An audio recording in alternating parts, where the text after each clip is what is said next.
Hello and welcome guys, RCSchim once more on the Eichberg in my car. Make this extended lunch break to test Runcam Racer 3 on my SpeedyBee. New batteries. And I wanna record on the DJI Goggles with the clear view module attached with the external AV mod thing. But just record because I don't trust them at the moment. I will just wanna see 5 flights or so where it doesn't freeze up on DVR recording to be trusted again, so we'll see about this. But mainly I wanna fly some packs. It's been some time, so hope you enjoy it. I used my good microphone but in the pocket of my jacket, and if you have good headphones you can hear my heartbeat. Feels very locked in.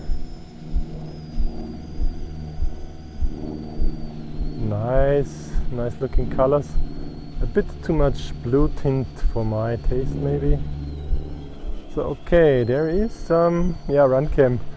There is some digital artifactory going on there, or some color moire effect. Could be distracting, but it's also very sharp. Wide dynamic range. Works kinda nice.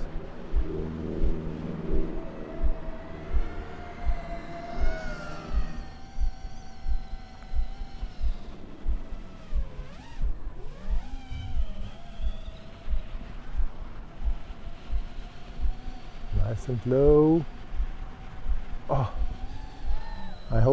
I hate those snow sticks, or I don't know what you call them.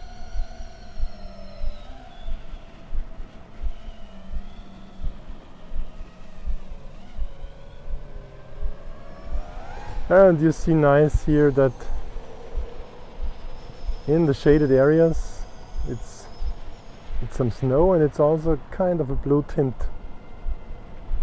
Might be special, but yeah, if I look 100% against the sun I see a decent image. So there's, and the lens flare is also not a big issue. Totally flyable, maybe a bit distracting, but you can get used to it. So not a natural image, but an enhanced one, I would say. So don't be bitching around about colors. When the FPV cam is just supposed to give you the most amount of detail that you can get out of analog video. It's weird, like, I will turn around once more. If you take a look at those tree branches, they have no leaves at all, but you still can see their border from quite a far distance. So I think you can turn this off by turning off the edge enhancement. But other than looking a bit unnatural, it really helps you seeing trees and stuff. So I see how this could be an advantage on your flying. And as I said, those are new batteries. Aren't they? They are quite stable, even at the end of the pack. It didn't sag a terrible lot. Yes. So now we have the Tattoo V3 1800 packs, a bit large for cell packs, but should give me nice flight times and acrobatics.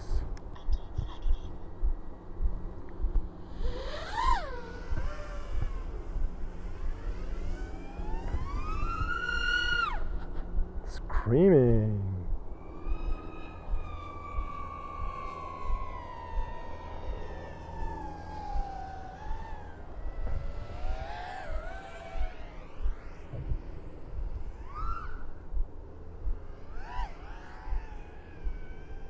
I have to admit though, it's a bit distracting to see all those different colors in the green. So the color moire, I should dial down the edge enhancement maybe, I don't know. It's okay, but it's, at the same time it's a bit weird.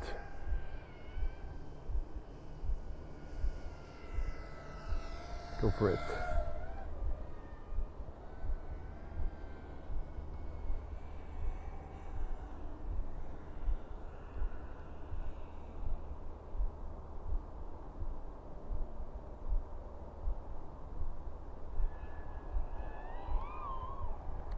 I love this PDB frame. Agile, fast, forgiving, easy to tune.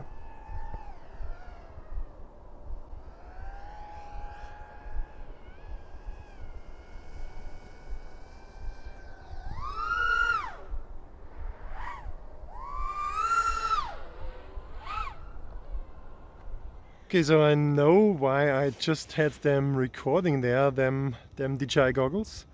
This time I have the clear view module attached on the outside AV mod docking station thingy, and it froze again. I mean, it's cold, but it isn't supposed to freeze here, other than I am. So I don't like them.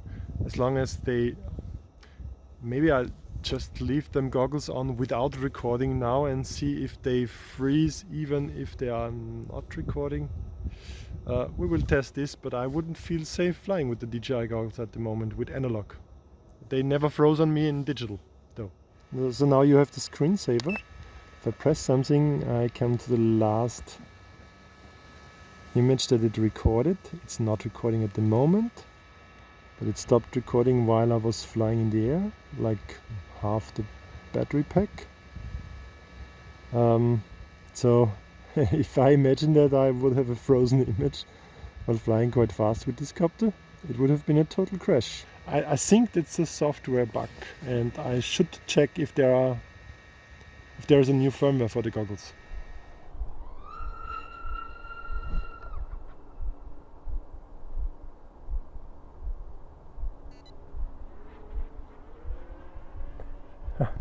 The goggles did beep, I don't know why.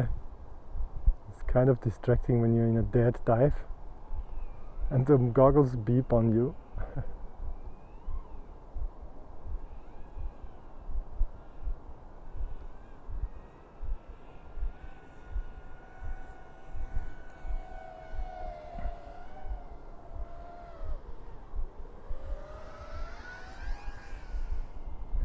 So if I fly higher, as you would maybe do with the plane, then the digital artifacts or the color artifacts are not such a big deal. Can see the landscape quite nice, detailed, sharp. So very good standard cam. Don't know about the price yet, I didn't look it up. But you can't do much wrong with it, unless you maybe hate the colors. But then you might get an eagle. But as I have 1500 soon, I will land now.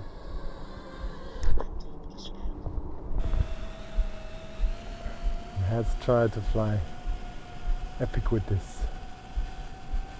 I have the 1800 pack in, the second one.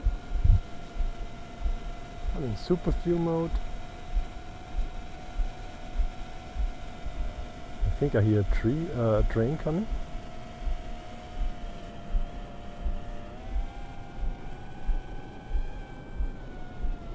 Image is epic.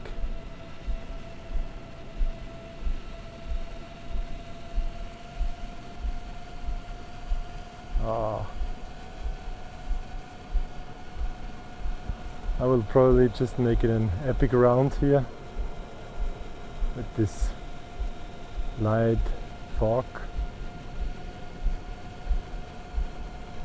castle up there. Oh, it's awesome images. Now I really hear the train rolling in.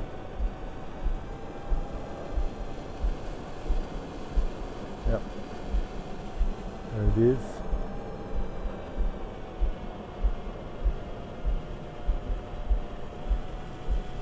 Going through this hill tunnel. I've shown you this too many times already, I guess. So now I feel uncomfortable. I don't have any tracker on the copter and I'm far away.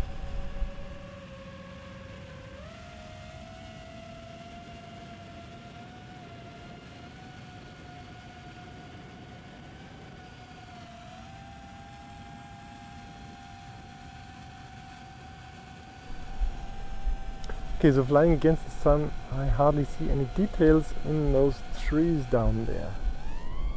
Whereas if I turn around, have the sun behind me, I can see the trees better. Still not as good as I would with DJI Digital, of course. Oh, I don't know.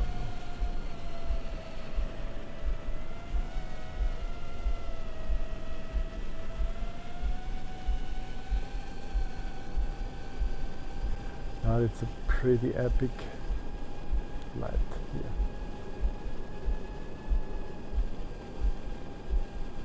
How do you like the castle there in the fog? Isn't that an epic shot? Let's try to continue for as long as possible. So I should really know where to point my directional. Ah, awesome. Okay.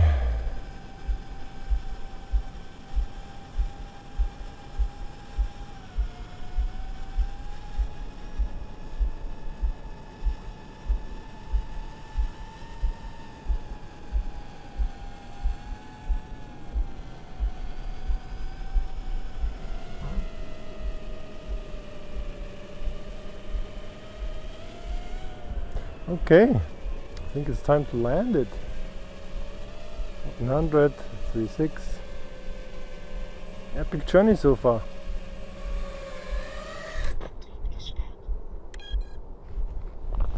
It's a good idea to be in super view. We'll see. Stable and super view. I don't think I tried this combination yet. It's all on 30 frames though today, and I'm not 100% sure if I like this decision. But with the hyper smooth stabilization I can get away with 30 frames, I guess.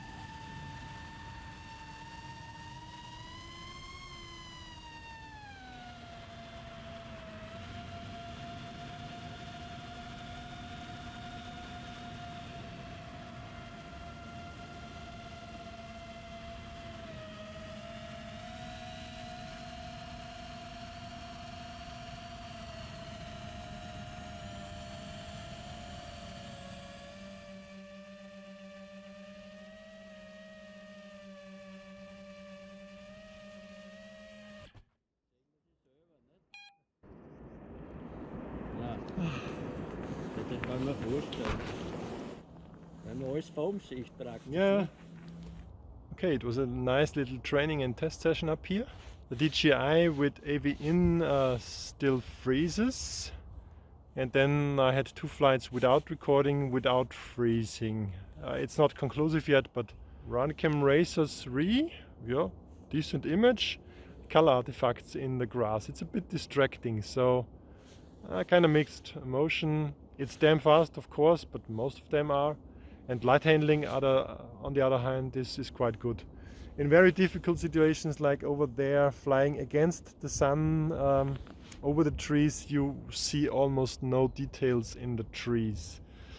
But I'm not sure if this would work, and I'm not even sure if this would work with DJI Digital in this kind of extreme light conditions. Here's a little side comparison, the Racer Nano 2 versus the Racer 3. From the connection side, First three connectors of course are similar. Then on the Nano you only have menu, so joystick menu, and on the Racer3 you get VBUT, so you can volt sense if you don't have an OSD, and you have this TX and also menu /RX. Okay, so I tested those 4 cams with my new setup, which is just the streaming software OBS, where I can also get my really cheap old USB grabber in really good quality onto the screen. This is set to de-interlace, upscale to 1080p, 60 I guess, so I can use those recordings nicely on my editor. Here a bit out of competition, I also tested the Foxeer Starlight cam, which has a way too zoomed in lens for my taste. It's like a 2.8 or 3.1 mil, I don't know. I wouldn't want to fly with this. But in the low light scenario, maybe on a plane where you want to look down and spy on your neighbors in the darkness, maybe the long lens is what you want to use. As kind of my personal reference and preference over many years, over a few years, I used the Predator. This is the Predator version 3. There's also a version 4 out now, I guess. It doesn't have the best colors, but it was speedy and I kind of got used to it and it really worked well for me.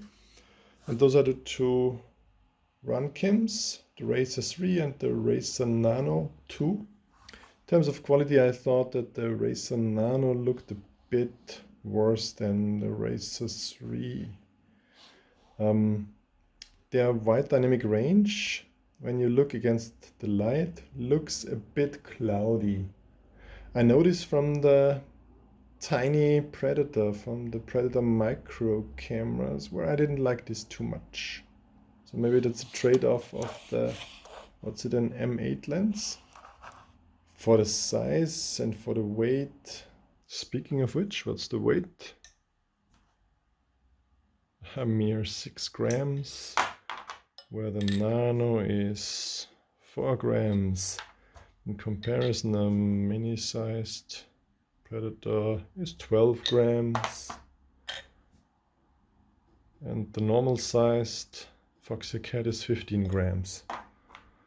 So 6 grams for this thing is not bad.